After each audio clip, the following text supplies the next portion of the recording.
Assalamualaikum warahmatullahi wabarakatuh. Waalaikumsalam warahmatullahi wabarakatuh. Innal hamdalillahi nahmaduhu wa nasta'inuhu wa nastaghfiruh wa na'udzu billahi min shururi anfusina wa sayyiati a'malina may yahdihillahu fala mudilla lahu wa may yudlilhu fala hadiya lahu. Asyhadu an la ilaha illallah wahdahu la syarika lahu wa asyhadu anna Muhammadan abduhu wa rasuluh la nabiyya wa la rasula ba'dah, amma ba'd. Allah subhanahu wa ta'ala, a'udzu billahi minasy syaithanir rajim. Ya ayyuhalladzina amanu taqullaha haqqa tuqatih wa la tamutunna illa wa antum muslimun. Faqala Rasulullah sallallahu alaihi wasallam, ittaqillaha haitsu ma kunta wa atbi'is sayyi'ata al-hasanata tamhuha wa khaliqin nasa bi khuluqin hasan.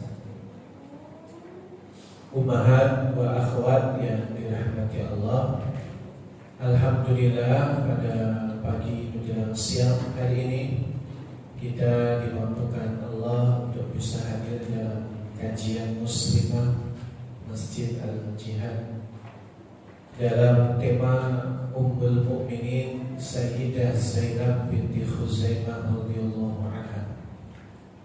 Salawat beriring salam semoga selalu dihaturkan kepada Nabi kita Nabi Muhammad sallallahu alaihi wasallam beserta para istri beliau, anak-anak beliau, zuriat beliau, dan juga para sahabat dan tabi'in dan tabi'ut tabi'in dan seluruh umatnya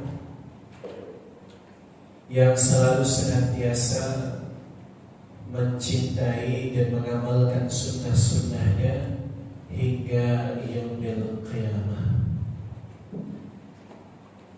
Ummahat dan akhwat yang dirahmati Allah, kita membahas Ummul Mukminin Zainab binti Khuzaimah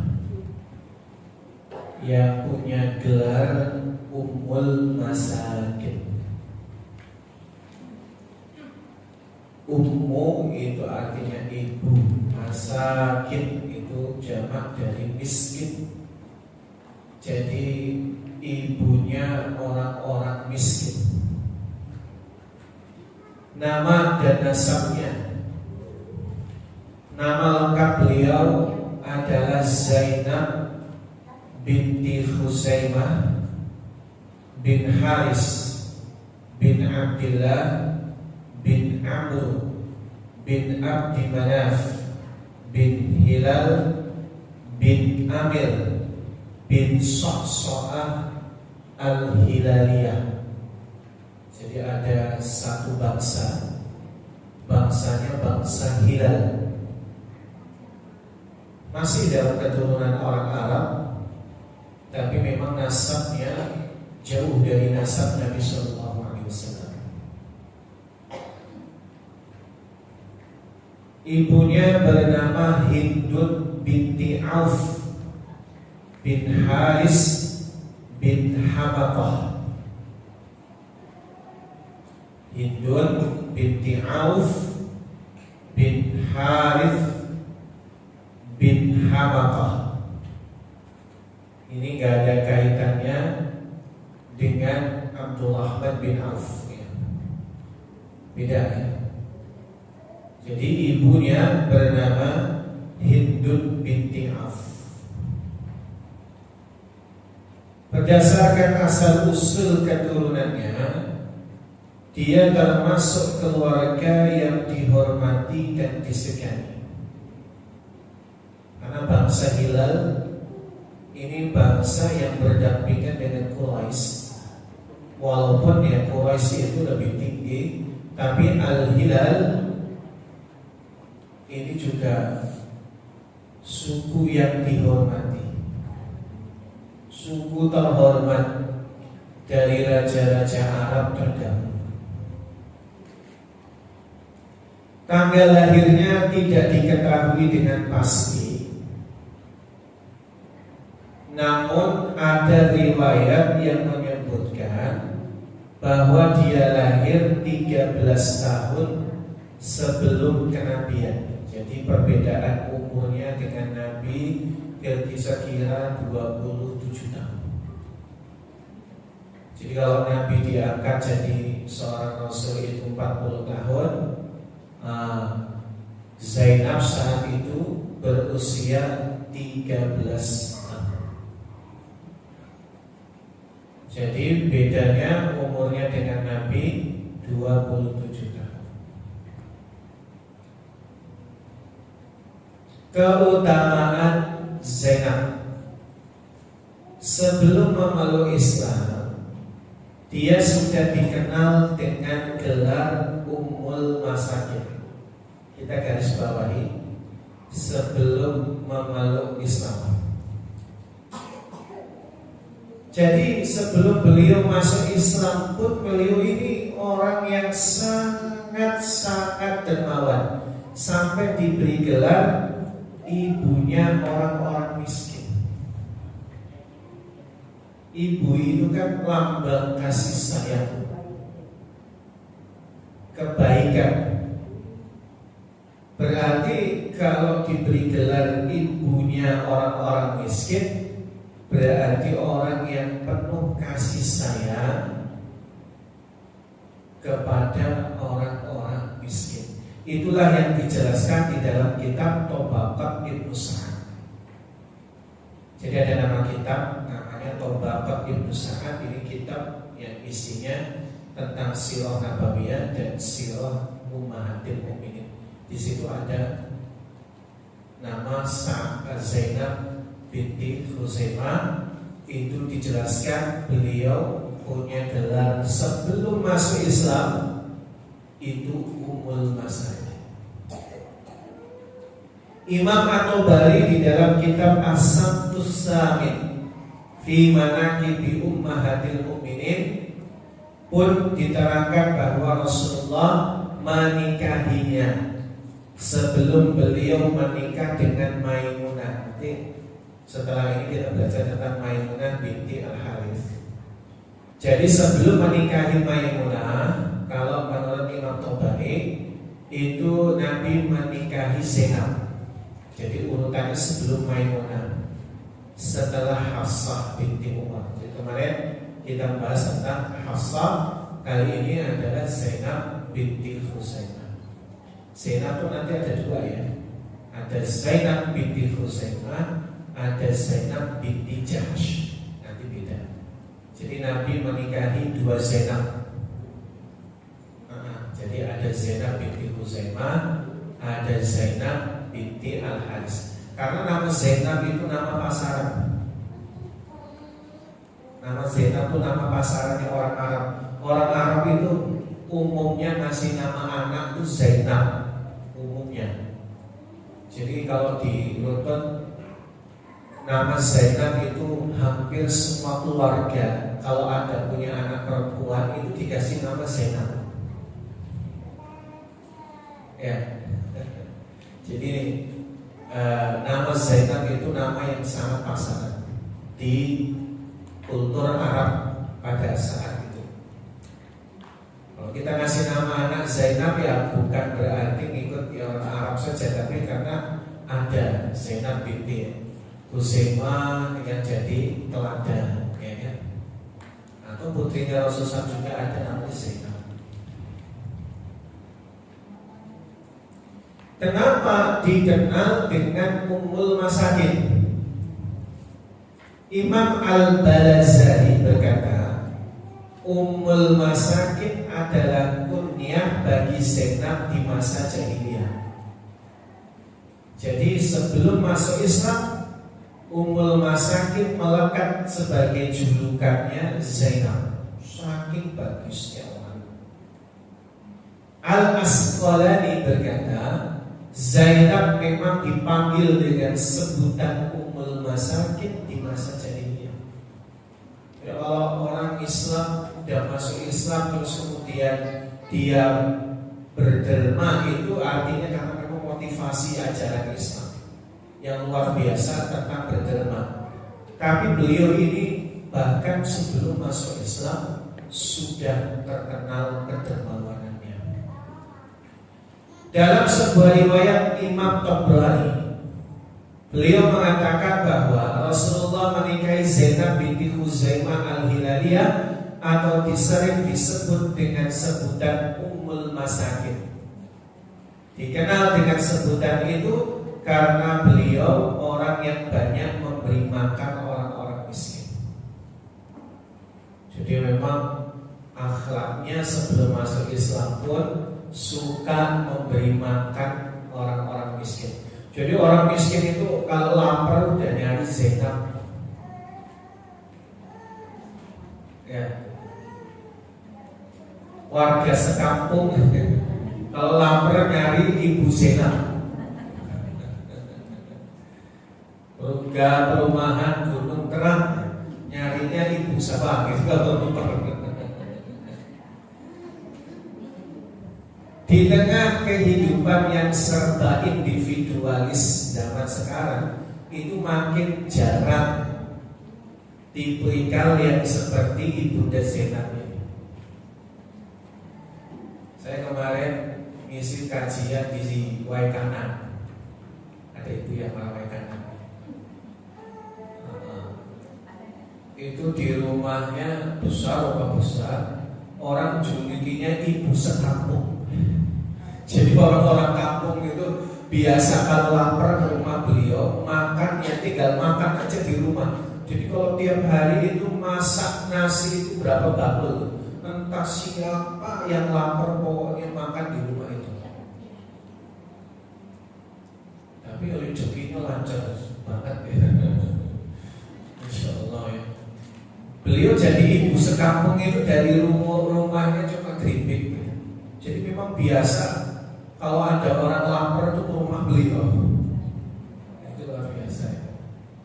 Ya sampai sekarang. Jadi kalau warga kampungnya itu lapar, istrinya tidak masak, datang ke situ makan. Jadi memang rumahnya itu rumah di sampingnya itu ada satu kayak garasi, tapi beliau tidak ada mobil. Tapi di situ memang tempat prasmanan, orang makan di situ, ngopi makan. Ya pokoknya siapapun. Ya mungkin kayak gitu ya, mungkin kayak gitu. Zainab itu pokoknya beliau banyak memberi makan orang-orang miskin.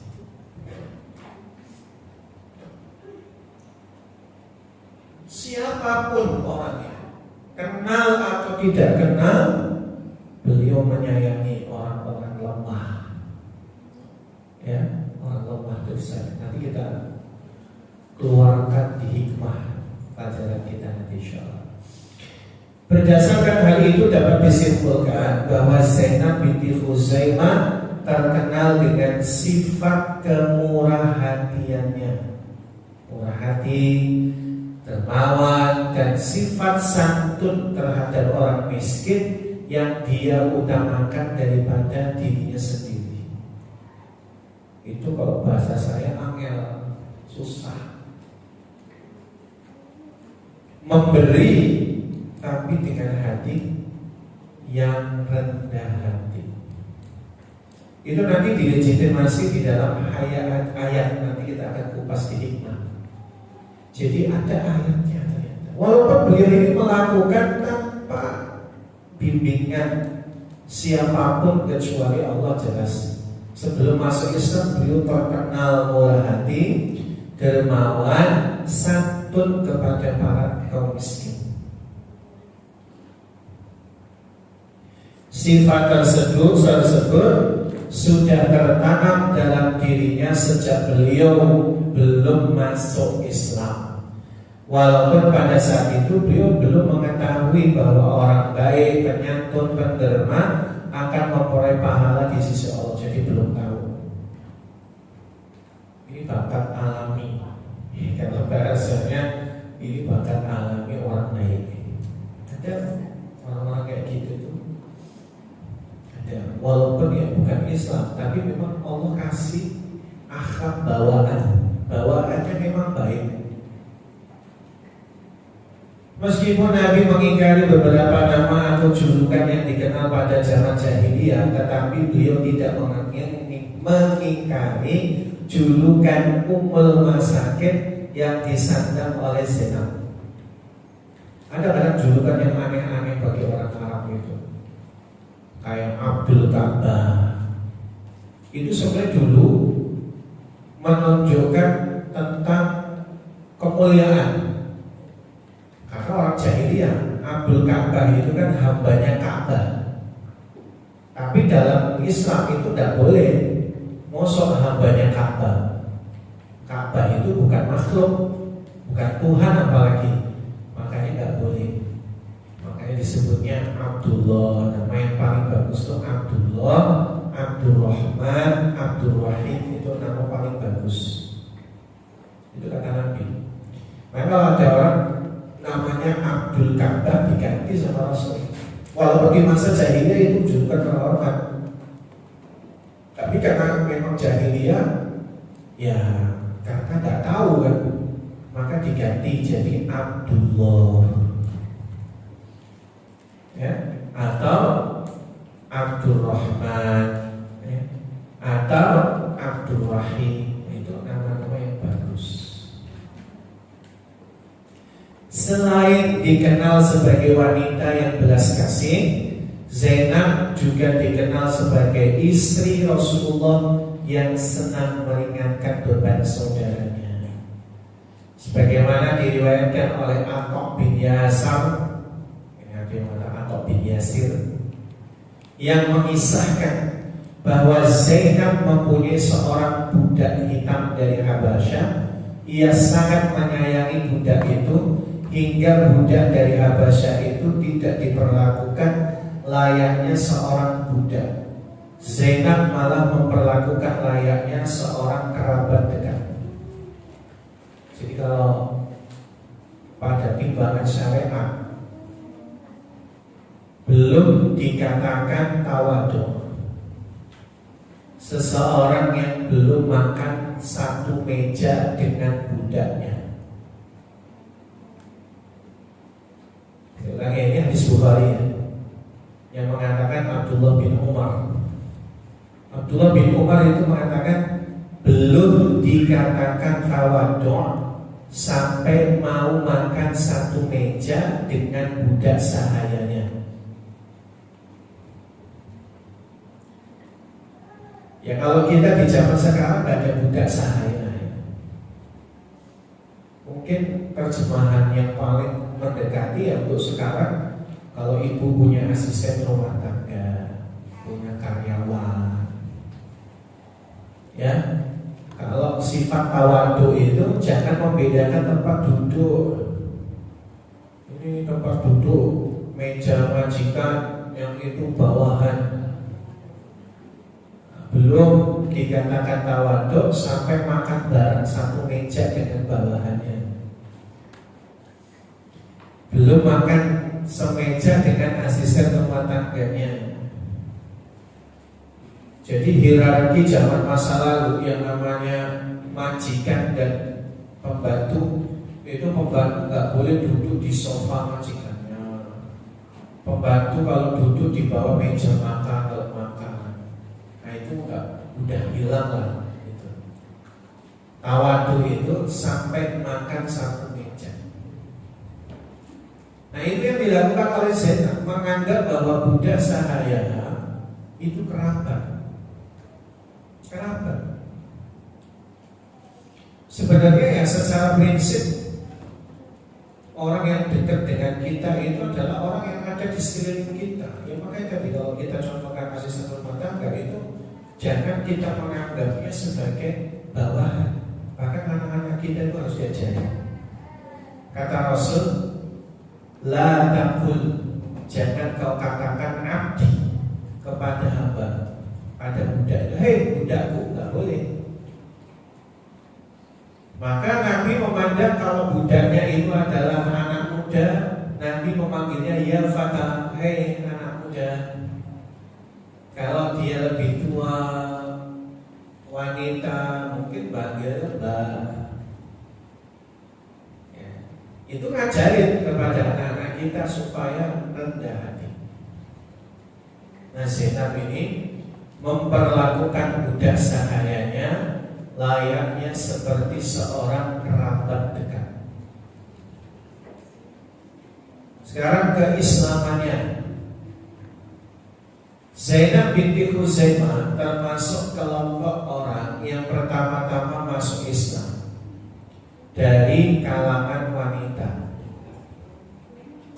Jadi termasuk as-sabiqunal awwalun. Paling tidak itu dia termasuk 40 orang pertama.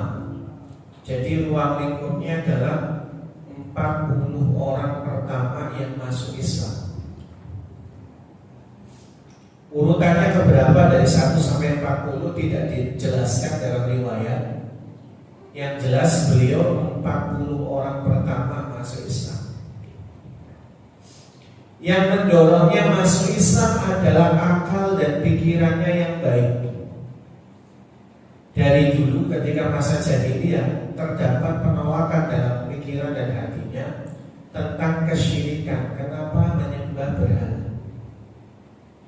Makanya beliau semenjak masa jahiliyah pun selalu menjauhkan diri dari menyembah berhala. Jadi memang tadi kita sampaikan secara batin Allah memang memelihara seorang Zainab binti Khuzaimah, perempuan yang punya brain, otak yang cerdas, tapi juga punya behavior, punya hati yang baik, punya kejernihan hati, kecantikan dari dalam. Cantik hatinya, cantik pikirannya. Yang terkadang itu lebih menarik daripada hanya cantik wajah. Ya, sepakat ya? Sepakat ya?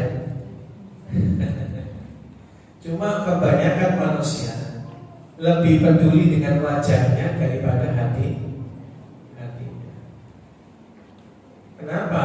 Kalau wajah ada jerawat sedikit itu aja langsung diurusi.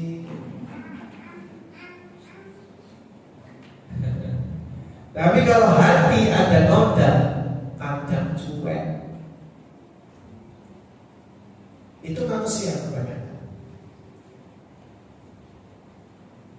Padahal urusan hati itu lebih utama. Nah, Zainab ini kita bicara seorang wanita yang hatinya cantik.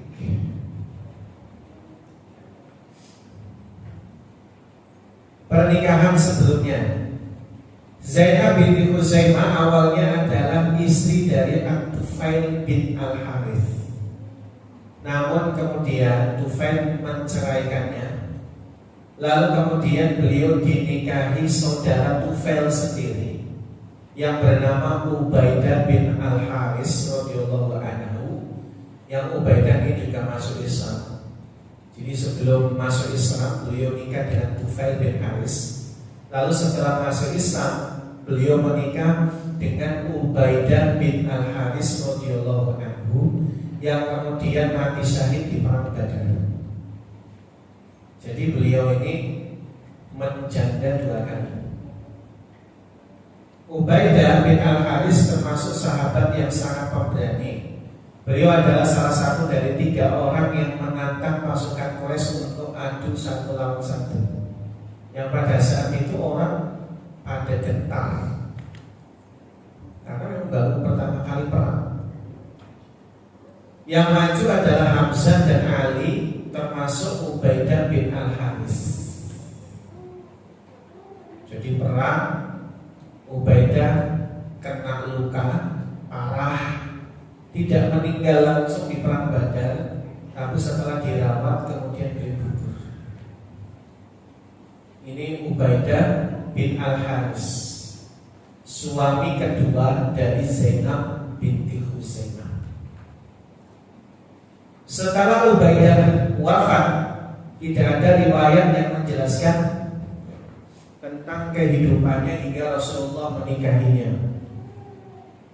Rasulullah menikahi Zainab karena beliau ingin melindungi dan meringankan beban kehidupan yang dialaminya, sehingga hati beliau menjadi luluh melihat Zainab hidup menjanda. Orang seapik sebagus Zainab bahkan pertama dicerai oleh Tufail. Dicerai karena masuk Islam. Dicerai, orang sebagus Zainab dicerai. Lalu nikah lagi dengan Ubaidah bin Al-Haris, ditinggal wafat. Jadi cerai dua kali ya. Cerai pertama ya cerai pisah, cerai yang kedua cerai karena ditinggal wafat suaminya. Orang yang begitu baik, orang yang banyak berbuat kebajikan, berderma, menyayangi orang-orang miskin, tapi ternyata musibahnya juga nggak sedikit, malang sekali gitu. Untuk pernikahannya dia menjanda sampai 2 kali. Tapi karena memang sejak kecil dikenal lemah lembut terhadap orang-orang miskin, Nabi melihat faktor itu,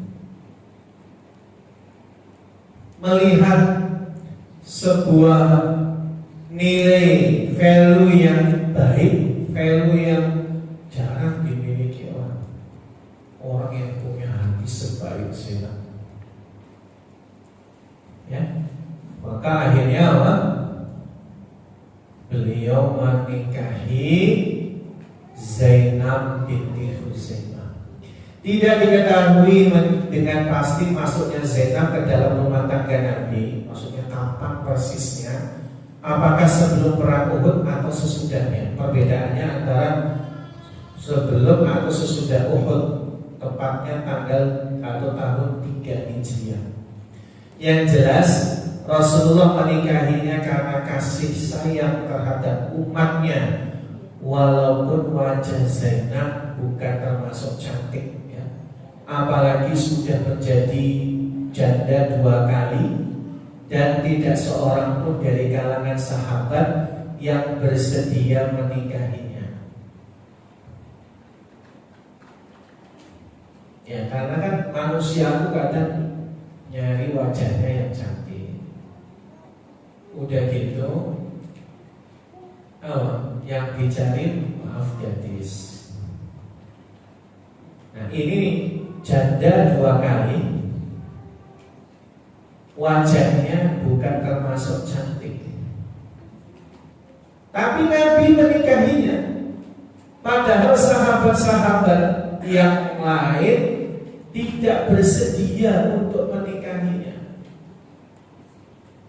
Tapi memang pernikahan itu tujuannya bukan hanya sekedar bagaimana antara cantik dan tampan, bukan hanya bagaimana berbagi kesenangan saja, tapi bagaimana upaya untuk menyelamatkan. Kedua, untuk saling menopang dan melindungi. Nabi menikahi Zainab bukan karena cantik. Maka ini membantah ya, lagi-lagi membantah pikiran orang-orang orientalis yang menuduh Nabi itu nikahi wanita hanya senang-senang karena kecantikannya. Tetapi melalui fakta ini membuktikan bahwa Nabi menikahi itu mesti ada tujuan mulia. Kita katakan salah satu di antaranya selain Saudah kita bahas, itu adalah Zainab binti Khuzaimah.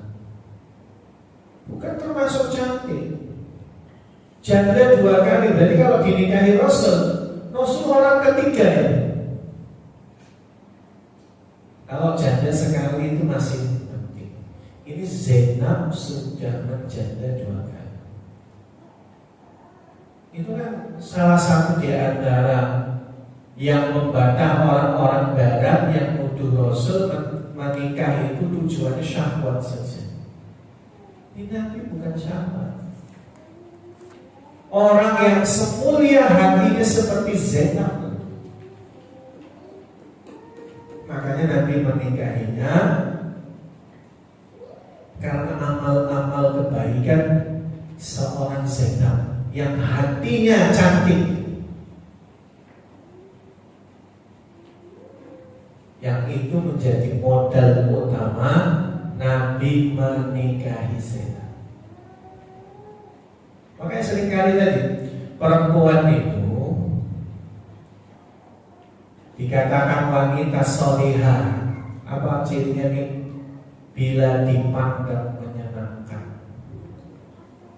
Itu salah satu tafsirnya. Dipandang menyenangkan itu bukan karena wajahnya yang cantik, tapi hati dan tingkah lakunya yang pintar menyenangkan suami dan tidak membuat marah suami, sehingga suami memandangnya dengan penuh menyenangkan.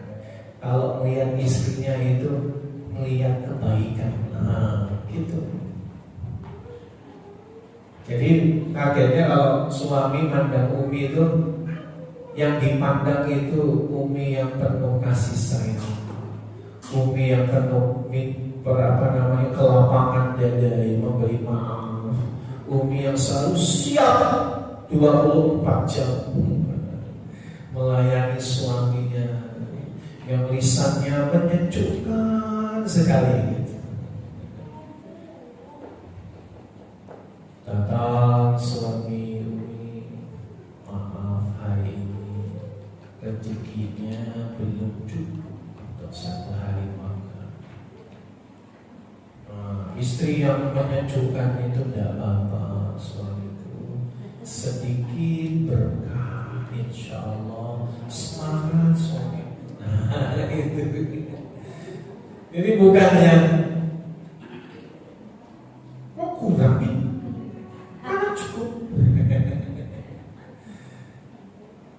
Jadi yang menyenangkan suami bukan hanya wajah yang rupawan, hati dan gerak-gerik yang menyenangkan suami. Itu zina. Demikianlah ternyata Rasulullah SAW menikahi beliau, bahkan mahar yang dibayar pun sebanyak 400 dirham. 400 dirham itu senilai dengan 20 kambing super zaman sekarang. Taruhlah 1 kambing 3,5 juta yang bagus. Nah, kali 20 banyak. 20 ekor kambing kali 3,5 juta. Jadi nilainya, maharnya lumayan banyak, ya. Kisarannya 70 jutaan ya. 400 dirham itu kisaran 70 jutaan. Ya itu mahar yang banyak lah. Kadang-kadang maharnya seperangkat alat sholat.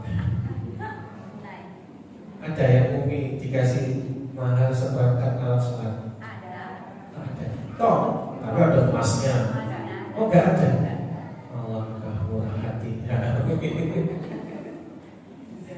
Wanita soleha. Kenapa? Maharnya untuk sholat. Yaitu wanita yang terbaik itu yang memudahkan mahar. Tapi jangan kayak artis-artis yang dipublish maharnya seperangkat alat sholat, tapi di belakangnya ada MOU, uang belanjanya sebulan 100 juta. Itu jangan.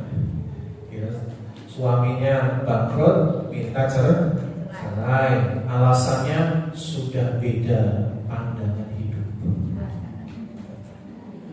Itu pola sekarang. Jadi maharnya sebanyak 400 dirham. Beliau juga dibangunkan rumah atau kamar di sisi kamar Aisyah dan Hafsah. Berarti mulia sekali, ya. Hal itu Rasulullah SAW adalah seorang suami yang sangat penyayang. Beliau memberikan segenap kasih sayangnya kepada wanita yang selalu hidup menderita ini. Ya menderita lah malam, ya. Bukan kemalangan itu nggak punya uang, bukan hanya itu. Tapi tadi dalam rumah tangga sampai menjanda 2 kali itu juga kemalangan. Yang bagi orang Arab itu tanda tanya. Bisa jadi omongan yang beredar adalah wanita sial gitu. Tapi Nabi menikahi itu untuk memangkas omongan orang yang jelek. Tidak ada kemuliaan bagi wanita kecuali dinikahi Rasulullah. Kenapa? Rasul itu surganya tertinggi. Jadi isi Rasul udah ngikut saja surganya bersama tingkatannya dengan Rasulullah Sallallahu Alaihi Wasallam. Maka tidak ada lagi hal yang paling mulia kecuali jadi istri Rasulullah Sallallahu Alaihi Wasallam. Orang pikiran zaman sekarang aja kan gitu. Banyak orang pun nikahkan anaknya dengan ulama misalnya. Karena mikirnya kalau ulama lebih dekat dengan amal yang baik, akhlak yang baik, sehingga kemudian anaknya bisa dibimbing. Kan orang tua itu kadang mikirnya daripada nikahkan anaknya, syaratnya anak pimpinan perusahaan, anaknya diserahkan, pikirnya dunianya akan cukupi. Ternyata apa? Anaknya orang kaya, perusahaan, banyak sekali noda-noda maksiat. Akhirnya anaknya diserahkan kepada orang yang gak jamin masuk surganya atau gak dibimbing ke surga. Itu malah sebagai orang tua was-was, karena tanggung jawab orang tua itu nganterin anak ke surga. Kalau kemudian diserahkan kepada suaminya, maka suaminya harus dipilih mana yang kira-kira bisa membantu anaknya ke surga. Kan gitu. Orang tua kan mikirnya gak macam-macam sih. Kecuali orang tua yang gak paham. Mikirnya kalau wah ini mantu saya ini punya ayahnya punya perusahaan 40, belum tentu menjamin kebahagiaan. Nah, ketika mikir begitu kan, ini dinikahkan dengan ulama misalnya, itu mikirnya ke sana. Pernikahan dalam konteks keimanan itu ke situ. Intinya adalah bagaimana bisa sampai ke surga. Intinya itu. Makanya Umi kalau membantu, ya, seleksinya jangan uang. Uang itu bisa dicari dengan izin Allah, tapi kesolehan itu susah. Makanya Nabi mikir apa? Jika datang kepadamu laki-laki soleh, jangan kau tolak, nanti ada fitnah. Fitnahnya itu apa? Belum tentu dijodohkan dengan selain itu. Karena yang datang belum tentu selalu orang baik. Itu nasihat pada kita yang sudah jadi orang tua. Jadi Nabi Shallallahu Alaihi Wasallam, beliau adalah seorang yang suami yang sangat penyayang. Beliau sayang sekali sama Zainab, sayang betul. Walaupun wajahnya tidak cantik, tapi hatinya cantik. Wafatnya, atau wafatnya, beliau meninggal dunia di usia yang masih sangat muda. Sebagian referensi mengatakan bahwa umur beliau saat itu sekitar 30 tahun. 13 tahun sebelum kenabian beliau lahir, ya. Lalu kemudian Nabi berhijrah 13 tahun berikutnya. Berarti saat hijrah Zainab umurnya 26 tahun.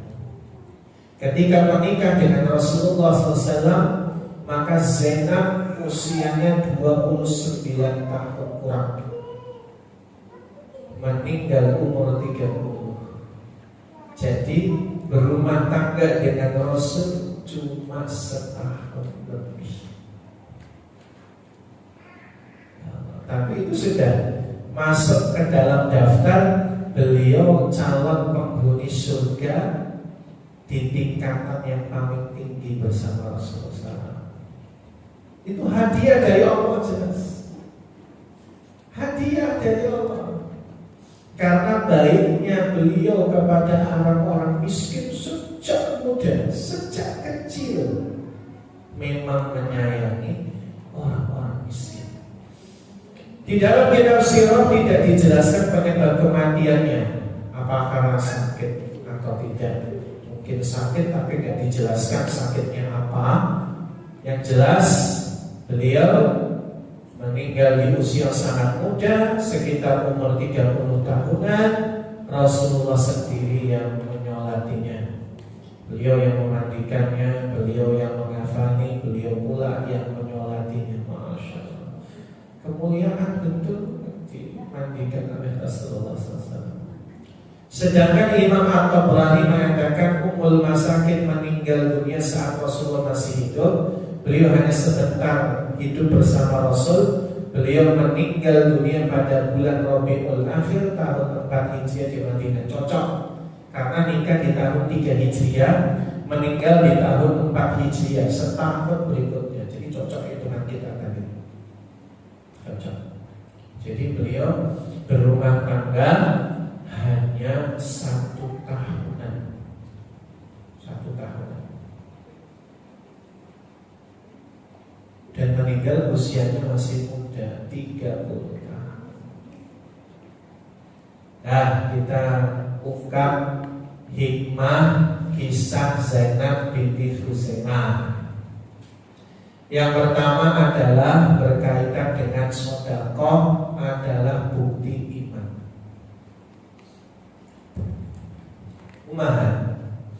Profil Ummul Masakin ini berkaitan dengan kedermawanan. Kedermawanan berkaitan dengan sedekah. Memang menarik sih, Zainab ini kan memang orang yang dermawan, orang yang murah hati, bahkan sebelum masuk Islam. Tapi Islam itu selalu melegitimasi kebaikan. Artinya, jika ada kebaikan dari sudut pandang apapun, maka Islam akan mengakuisisinya itu kebaikan. Selama memang benar-benar kebaikan, maka kata Rasul, "Uridu kullal a'mali hasanuha wa sayyi'uha." Bahwa ditujukan, dikembalikan kepadaku berkaitan dengan syariat, amalan-amalan yang baik. Semua amalan baik dipayungi Islam. Islam itu selalu mengakomodir amal kebaikan. Sesuatu amal kebaikan di masa jahiliyah, kalau memang itu benar-benar kebaikan, maka syariat akan melegitimasinya. Dengan apa? Ayat ataupun hadis. Ketika Nabi SAW bersabda, as-shadaqatu burhanun. Sedekah itu bukti keimanan. Burhan itu bukti iman.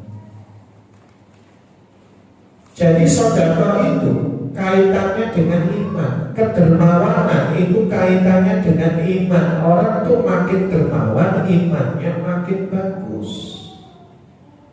Makanya dalam hadis Bukhari yang lain, Rasulullah SAW bersabda, la yajtami'ul iman ma'al bukhli.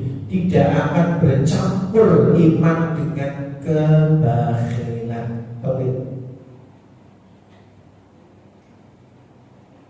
Cocok kan?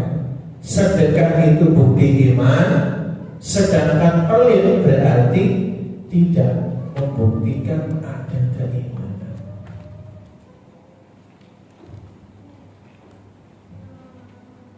Sampai-sampai Nabi mengatakan tidak berkumpul iman dengan kepelitan itu. Orang beriman pelit itu tidak cocok.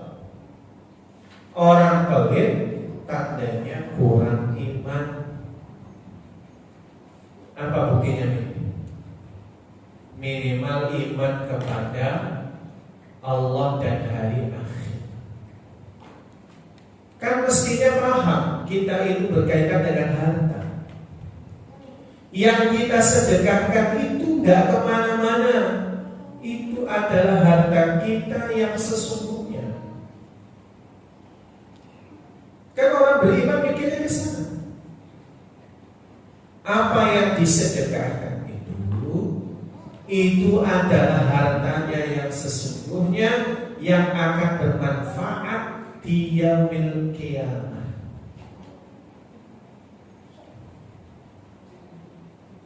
Hingga orang pelit, mereka itu punya harta yang banyak di dunia, begitu dibangkitkan di akhirat, uangnya gak bermanfaat untuk dirinya.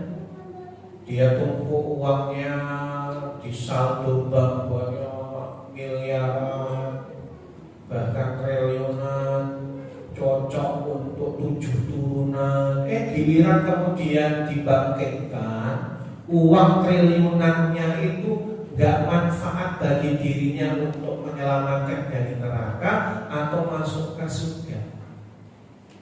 Orang pelit itu karena gak yakin. Sedangkan orang beriman memahami bahwa apa yang disedekahkan itulah harta dia sesungguhnya. Kata Nabi Sallallahu Alaihi Wasallam, hubungan hamba dengan harta itu 3. Apa yang dia belanjakan yang untuk makanan jadi kotoran, yang kemudian dia belanjakan pakaian jadi usang, dan juga dia belanjakan rumah itu juga nanti lapok. Jadi apa yang dia bangun bentuknya bangunan pasti lapok. Dia beli kendaraan pun pasti juga nanti kendaraan itu reot. Tinggal apa? Yang disedekahkan. Maka harta yang sesungguhnya adalah yang disedekahkan. Makanya berkaitan dengan sedekah, harta kita yang benar-benar asli untuk kita itu adalah yang disedekahkan. Saya sering bilang kepada umat Islam, mewariskan harta yang banyak supaya keluarga atau anak-anak ahli waris itu tidak miskin, itu bagus. Kata Nabi, meninggalkan anak keturunan yang berkecukupan itu lebih baik daripada mereka miskin minta-minta. Tapi harta yang kita miliki jangan semuanya diwariskan. Harus ada yang disedekahkan, karena itu adalah harta kita yang sesungguhnya. Mengapa? Anak cucu kita belum tentu peduli.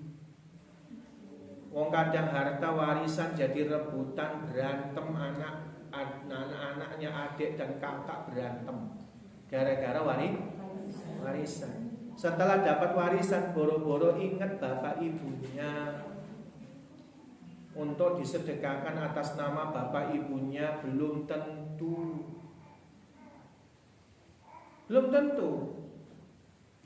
Maka oleh karenanya, harta yang kita miliki itu jangan seluruhnya diwariskan, tapi pikir untuk kebaikan kita di akhirat.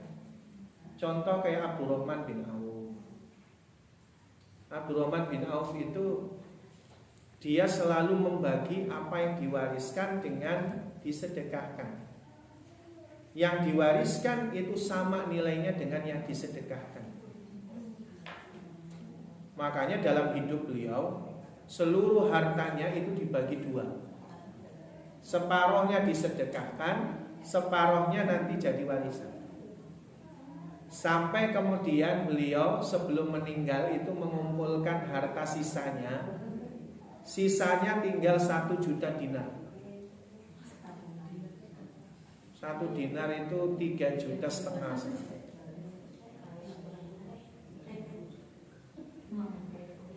Nah, harta sisanya Abdurrahman bin Auf itu berapa berarti ini? 1 juta dinar kali 3,5 juta. Ngitungnya pusing ya? Ya taruhlah nilainya 3,5 triliun. Itu harta sisa. Jadi harta sisanya beliau itu 3,5 triliun. Masih banyak itu harta sisa setelah disedekahkan. Itu diparoh. Yang 1,75 triliun disedekahkan, yang 1,75 triliun itu diwariskan untuk 4 istrinya dan 21 anaknya. Ya masih kebagian 21 anak. Berapa masing-masing 1,7 triliun. Ya sudah cukup jadi orang kaya. Makanya jangan semuanya diwariskan. Harus ada alokasi harta kita yang disedekahkan. Contohnya kayak Abdurrahman bin Auf. Kalau mau adil 50% nanti diwariskan, 50% untuk sedekah. Karena yang untuk bermanfaat untuk kita langsung itu yang disedekahkan. Makanya dalam hadis riwayat Imam Bukhari kita pernah cerita, Ibunda Aisyah itu kan ngomong kepada Rasul, ya Rasul, si fulan nyembelih seekor kambing, semua dagingnya dibagi-bagi kecuali ekornya tersisa. Kata Rasul, yang tersisa adalah selain ekornya. Artinya kalau ada orang punya uang 1 triliun, lalu dia sedekahkan 800 miliar, sisanya 200 miliar dia simpan di bank ataupun taruhlah di bank kas, maka uang sisa yang buat dirinya adalah yang 800 miliar, bukan yang 200 miliar yang ada di brankas. Kenapa? Yang di brankas itu nanti belum tentu milik dirinya, seperti tadi diwariskan. Nah, jadi sedekah itu bukti iman. Jadi orang makin dermawan, imannya makin bagus. Dia yakin sedekah yang dia keluarkan itu tidak lari kemana-mana, itu tabungan dirinya sendiri. Jadi artinya apa? Artinya memang Allah subhanahu wa ta'ala menjadikan kedermawanan itu iman seseorang. Saya termasuk melihat langsung ada seorang ibu-ibu, bukan orang kaya, pendapatannya pun di bawah UMR, tapi kalau urusan sedekah selalu nomor 1, entah berapapun nominalnya. Saya tanya, ibu uangnya dari mana? Kok sering rajin sedekah? Saat saya biasa sedekah itu caranya adalah dengan menyederhanakan makan. Makan itu tidak harus enak, yang penting bergizi, murah. Tidak mesti 1 piring nambah. Kan beda banyak dengan orang zaman sekarang. Makan aja aneh-aneh, nyari tempat yang estetik, instagramable.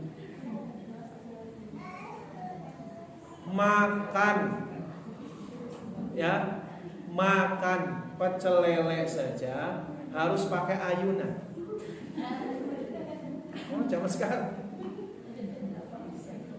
yang mahal itu bukan makan pecel lelenya, ayunannya. Aneh-aneh kan zaman sekarang itu. Makan kemudian di atas perahu. Ya, di perahu, di atas perahu. Momennya tuh estetik tuh, makan di atas perahu. Bagi kita yang nelayan, ngapain? Kita tiap hari makan di atas perahu. Artinya orang zaman sekarang makan itu kadang-kadang cuma sekedar nongkrongnya, estetika yang tadi fotogenik ya. Yang itu sebenarnya buang-buang uang. Enak masak di rumah. Ya, Umi masak di rumah. Uang sekian puluh ribu cukup untuk sekeluarga. Nah, daripada di sana keluar ratusan ribu, jutaan, ya sekali makan coba. Maka ibu itu masya Allah, beliau menyederhanakan makan sepiring berdua sama suami. Enak bener itu.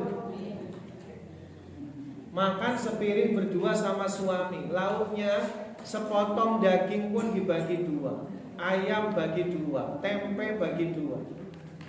Indah banget ya. Dia berhemat. Kalau memang nggak masak, ya udah beli nasi bungkus, sebungkus berdua. Jadi dengan kehidupan yang super hemat, tapi tetap penuh gizi ya, cukup untuk gizi maksudnya, sehingga beliau bisa sedekah. Nah itu utama maksud saya. Kata Nabi SAW, fattaqun nara walau bisyikit tamrah. Kata Nabi, sedekahlah kamu untuk menyelamatkan kamu dari neraka, walaupun dengan separuh biji kurma. Kalau kita memang uangnya nggak berlebih, coba caranya adalah dengan sedekah makanan. Tadi biasa satu piring dibagi dua. Tadi bahkan Nabi ngasih contohnya walaupun separuh biji kurma. Biji kurma itu nilainya berapa? Itu separuhnya. Alhamdulillah. Itu separuhnya, separuh biji kurma. Itu loh cara kita sedekah itu diajari sama Rasul. Diajari kalau memang kita uangnya nggak banyak, caranya menyederhanakan makan, sedekah makanan. Entah itu diuangkan atau tidak, tetap bisa sedekah dengan makanan yang kita makan. Jadi sedekah itu nih bukan dimiliki atau amalan yang khusus bagi orang yang hartanya berlebih. Nah, tapi sedekah itu ketika kaya jiwanya, lalu dia bisa memberi kepada orang lain. Orang yang punya pendapatan misal 2-3 kali UMR, 4 bahkan 10 kali UMR, tapi hatinya miskin selalu kurang, maka nggak bisa sedekah. Atau yang selalu mikirnya kurang terus. Banyak yang datang ke saya itu, Ustaz gimana ya cara jelasin ke anak saya. Anak saya itu suaminya gajinya 20 juta. Anak saya sendiri gajinya 17 juta. Ditambahkan aja 37 juta. Masih minta kiriman dari ibu bapaknya karena kurang.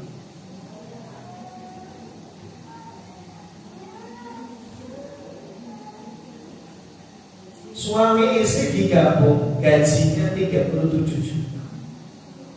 Masih minta dikirim ibunya 5-7 juta sebulan. Gimana cara jelasin?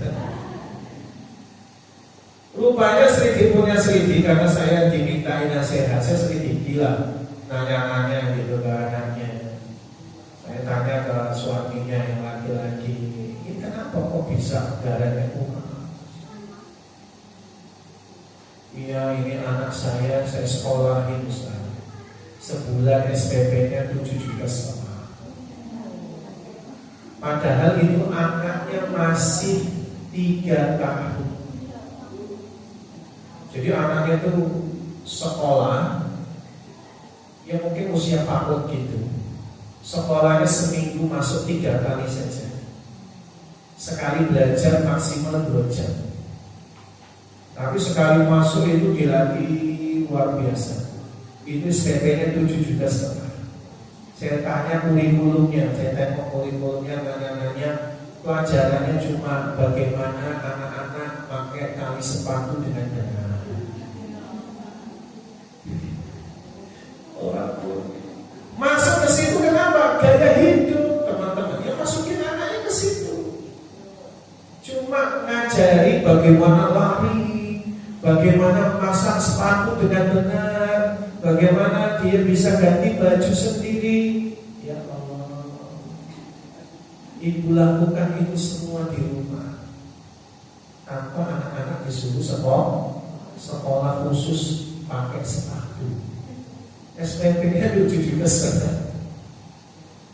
Ya Allah, bapak ibunya sibuk dari sekolah yang cuma 2 jam dititipkan lagi, sore baru diambil. Itu namanya gaya hidup. Makanya kalau jiwanya miskin, berapapun pendapatannya selalu kurang. Maka kayakan dulu jiwa kita, hati kita, bahwa kalau kita memandang nikmat itu seperti gelas yang penuh isinya, sehingga kalau hati kita sudah demikian, kita bisa berdoa. Caranya mikir masa lalu kita, dulu kita maaf. Ya kalau saya sih ngerasain. Kalau saya, kalau ibu mungkin belum tentu ngerasain. Makan pakai nasi, lauknya air putih, itu saja sudah nikmat jannah bagi saya. Kalau ibu mungkin tidak merasakan, paling tidak mungkin ada ikan, ada tempe. Mikir itu masa lalu, ya Allah, ya. Saya makan cuma nasi pakai air doang. Masuk enak, asal nasinya ngepul-ngepul panas gitu. Ya Allah, coba mikir flashback deh. Sesederhana itu kok hidup untuk makan itu. Kenapa harus bebek aja harus digantung baru bisa makan? Kenapa harus begini dan begitu? Kenapa itu semua itu gaya hidup? Supaya bisa sedekah seperti Ibunda Zainab itu. Bukan orang kaya beliau, biasa saja. Cuma beliau jadi ibunya orang-orang miskin, banyak kasih makanan. Kedua, pernikahan nubuwah jauh dari segala godaan syahwat duniawi. Pernikahan yang dilakukan oleh Rasulullah bukan syahwat.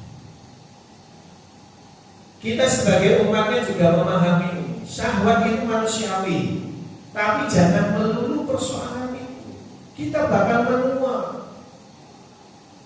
Kalau hanya persoalan wajah yang cantik, kulit yang kuning langsat, bahkan umi-umi yang kuning aja masih gak puas, saya kok gak putih kayak orang Korea. Akhirnya masih minum obat-obat pemutih. Saya targetnya putihnya kayak putih porselen. Allah.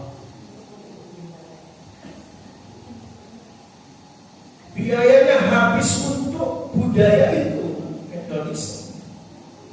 Gak apa-apa cantik alami dulu, murah-murah, makanan yang sehat, bumbu, udah luar biasa bagi seorang wanita. Luar biasa. Dari mana tadi? Skincare-nya berapa? Anti-aging-nya berapa? Bleaching-nya berapa? Astagfirullah. Gak telat-telat.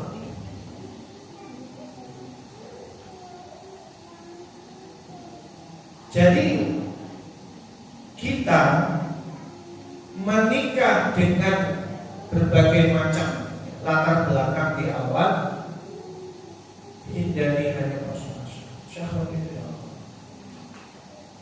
Sesuatu yang berubah. Dunia itu datang dan pergi.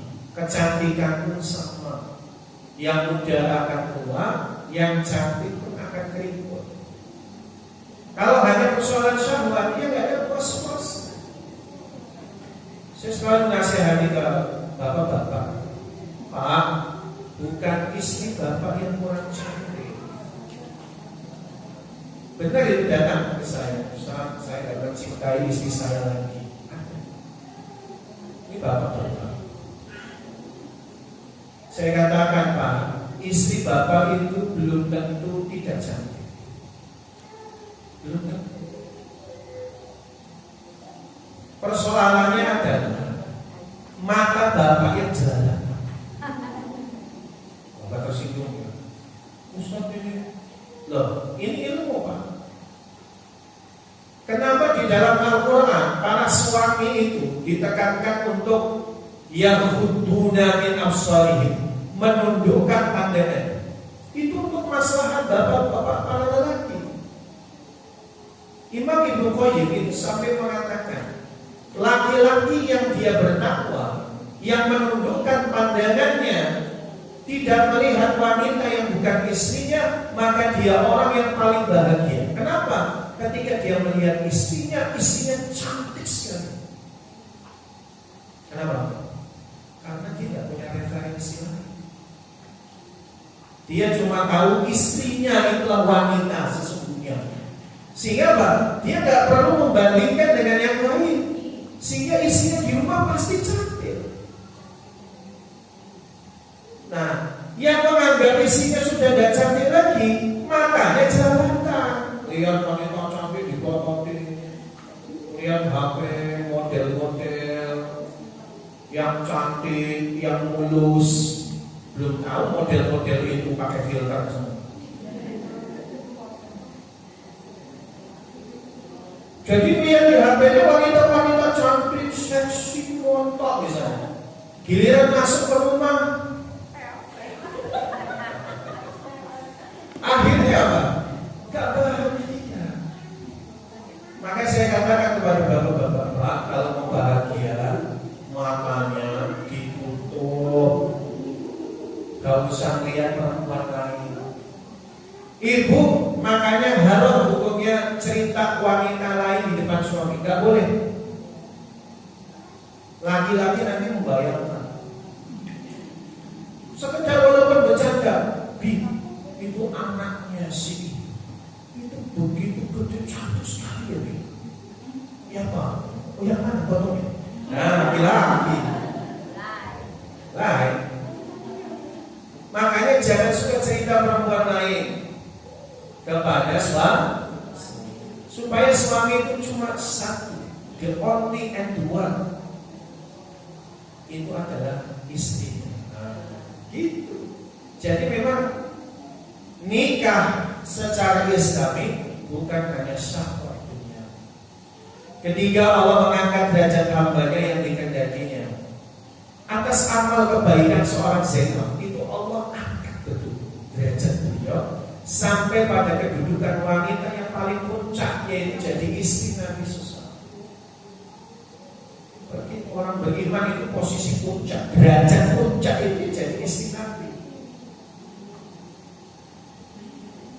Makanya ketika para istri itu demo, istri Nabi demo, itu Nabi nawarin, kalau kalian tidak seru, nggak ridho dengan apa yang saya berikan nafkah, bolehlah kalian itu misalnya mengundurkan diri jadi seorang istri.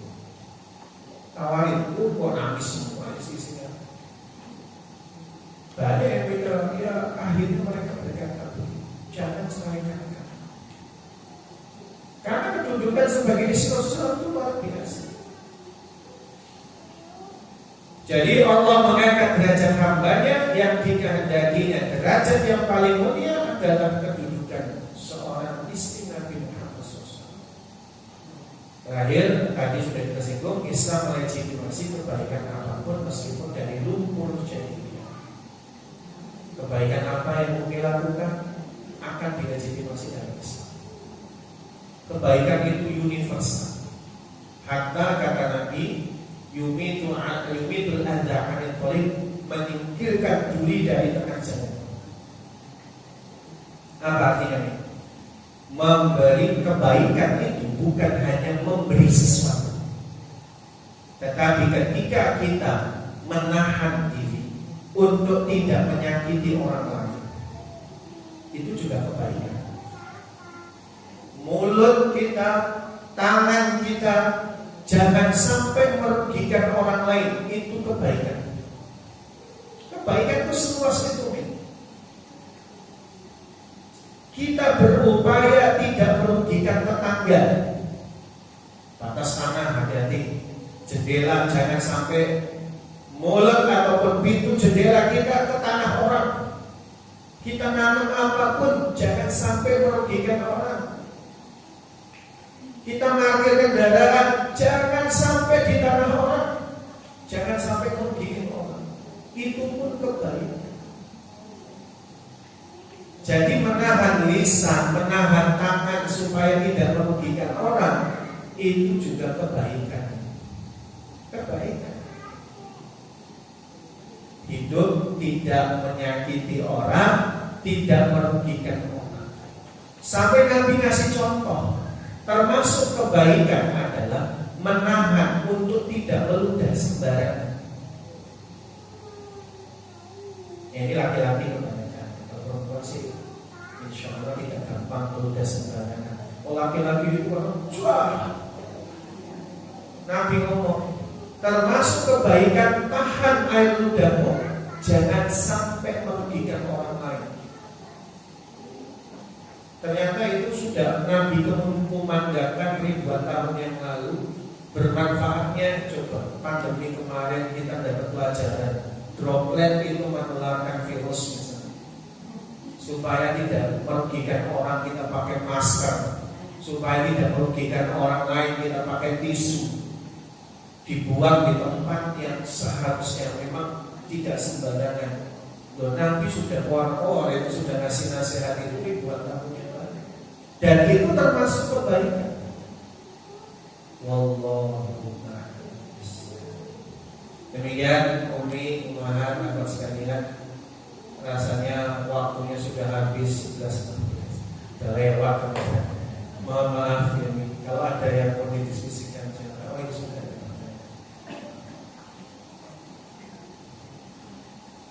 Alhamdulillah sudah ada 6 pertanyaan.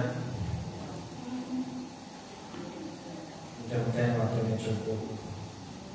Assalamualaikum Ustaz, izin tanya, apakah mahar seperangkat sholat harus dibagi terus? Bagaimana jika sudah jelas? Jadi mahar itu yang terbaik logam. Fungsinya jadi sesuatu yang berharga. Mahar itu adalah nilai seseorang melamar ataupun menikah seorang wanita yang fungsinya suatu saat walaupun kita tidak inginkan, kalau terjadi hulu wanita gugat cerai, mahar itu dikembalikan. Bagaimana kembalikannya? Udah usah terus. Makanya sebenarnya mahar itu yang terbaik logam. Mas, itu terbaik. Laki-laki yang terbaik itu ngasih maharnya logam. Jadi apakah seperangkat sholat itu harus dipakai terus? Ya tidak, disimpan aja, tidak usah dipakai biar awet. Bagaimana jika sudah jelek? Ya nggak apa-apa juga dipakai terus, tidak masalah. Cuma ya itu tadi kondisinya, nilainya nanti berkurang. Apakah akan berdosa jika mahar seperangkat sholat itu tidak dipakai? Tidak ada dosa. Itu lambang penerimaan saja. Itu biasa sholat. Itu memang saya memahami maksudnya adalah nilai religius, nilai religinya. Kalau mahar seperangkat sholat itu berarti religius. Tapi sebenarnya itu tambahan aja, simbolis. Jadi tidak masalah ya, mau dipakai terus, mau disimpan tidak masalah. Assalamualaikum Ustaz, apakah Rasulullah memiliki anak angkat dari setiap istri Rasulullah? Jika ada, apakah sampai saat garis keturunannya masih ada dari anak angkat tersebut? Jadi bukan anak angkat ya jadinya, dia anak tiri. Ada anak-anak tiri yang sampai dewasa, ya ada yang punya keturunan juga. Tapi untuk Zainab binti Huzaimah ini tidak punya keturunan. Yang dari Bunda Khadijah kemarin kita sudah bahas. Hala, Hindun, itu semuanya masih hidup. Bahkan ketika Rasulullah wafat, beliau juga masih hidup dan masuk Islam. Anak keturunannya juga ada. Tapi memang tidak disebutkan dalam sejarah. Apalagi memang Islam menghapus cerita tentang anak angkat sebagai anak kandung. Tetap berbeda. Salah satu niat kebanyakan di antara kita orang Indonesia itu anak ini dianggap sebagai anak kandung, tapi tidak bisa. Kasih sayangnya bisa, tapi untuk mewarisi tidak bisa. Dan jangan dianggap anak sendiri, beda nilainya. Nah, kalau kepada Nabi itu nilainya berbeda, karena bagaimanapun nasabnya tidak akan berbeda. Assalamualaikum Ustaz. Mengapa di setiap siro ada yang berbeda mulai jumlah istri kadang 11 kadang 12? Yang benar yang mana Ustaz? Itu karena memang ada perbedaan berkaitan cerita tentang seorang Maria Al-Qibtiyah. Maria Al-Qibtiyah ini sebagian diperistri oleh Rasul, sebagian tetap jadi budak. Karena Maria itu adalah orang Mesir. Maria Al-Qibtiyah dari bangsa Mesir. Dia budak, lalu kemudian melahirkan Ibrahim. Lalu itu menjadi anak Rasulullah. Dalam riwayat yang berbeda, itu kemudian dinikahi Rasul. Ada yang mengesampingkan riwayat itu sehingga mengatakan Maria Al-Qibtiyah bukan istri Rasul tapi budaknya Rasulullah. Itulah kenapa beda. Assalamualaikum Ustaz, apakah setiap Rasulullah menikahi istrinya atas semua perintah Allah atau ada rasa seperti suka dengan istrinya tersebut? Semuanya atas perintah Rasulullah SAW.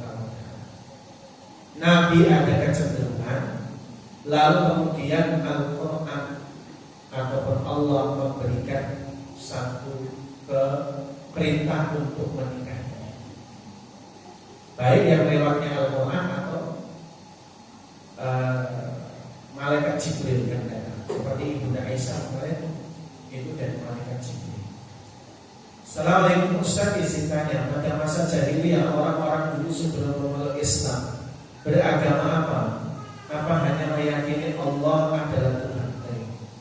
Jadi kalau orang Arab yang tinggal di Mekah, mereka itu sebenarnya masih meyakini sedikit ajaran Nabi Ibrahim tentang Allah itu mereka paham. Allah yang menciptakan itu paham. Makanya sumpah mereka tetap demi Allah. Tetap demi Allah. Kalau kena musibah mintanya sama Allah. Cuma dalam kehidupan sehari-hari, sejak 500 tahunan sebelum Nabi diutus, dimulai dari Amr bin Lu'ay, maka orang Mekah itu, orang Arab menyembah berhala. Sampai di masa Nabi ada 360 berhala yang disembah orang musyrikin Quraisy. Maka disebutnya musyrik. Mereka itu percaya Allah, tapi nyembah berhala, nyembah patung. Itu keyakinan mereka. Sehingga dakwah pertama kali diutusnya Rasul kepada mereka adalah untuk menyembah kepada Allah semata. Gitu ya. Jadi mereka menyembah berhala tapi masih meyakini Allah. Makanya disebut musyrik. Assalamualaikum Ustaz. Waalaikumsalam. Di manakah semua istri Rasulullah dimakamkan? Siapa istri Rasulullah yang paling panjang umurnya? Jadi di antara istri Rasulullah dimakamkan biasanya di Al-Baqi di Madinah. Kalau Ibunda Khadijah di Mekah, karena memang tinggalnya sebelum hijrah. Siapa istri Rasulullah yang paling panjang umurnya? Jadi di antaranya Ibunda Aisyah itu panjang umurnya. sampai 70-an tahun. Ya. Dan di antara istri Nabi yang juga panjang itu Hafsah juga panjang. Ya, panjang. Namun memang kalau kita bicara beberapa istri Nabi Sallallahu Alaihi Wasallam, di antara mereka yang banyak juga wafat sebelum Rasulullah wafat. Nah, termasuk Zainab binti Khuzaimah. Nanti kita kupas ummahatul mukminin yang lain, insyaallah di kesempatan yang akan datang. Amin. Demikian mungkin semua kita cukupkan sampai di sini. Kayaknya sudah setengah 12. Waktu dan tempat kembali ke Umi. Saya minta maaf kalau ada perkataan yang kurang berkenan. Semua kebaikan dari Allah, keburukan dari kami. Assalamualaikum warahmatullahi wabarakatuh.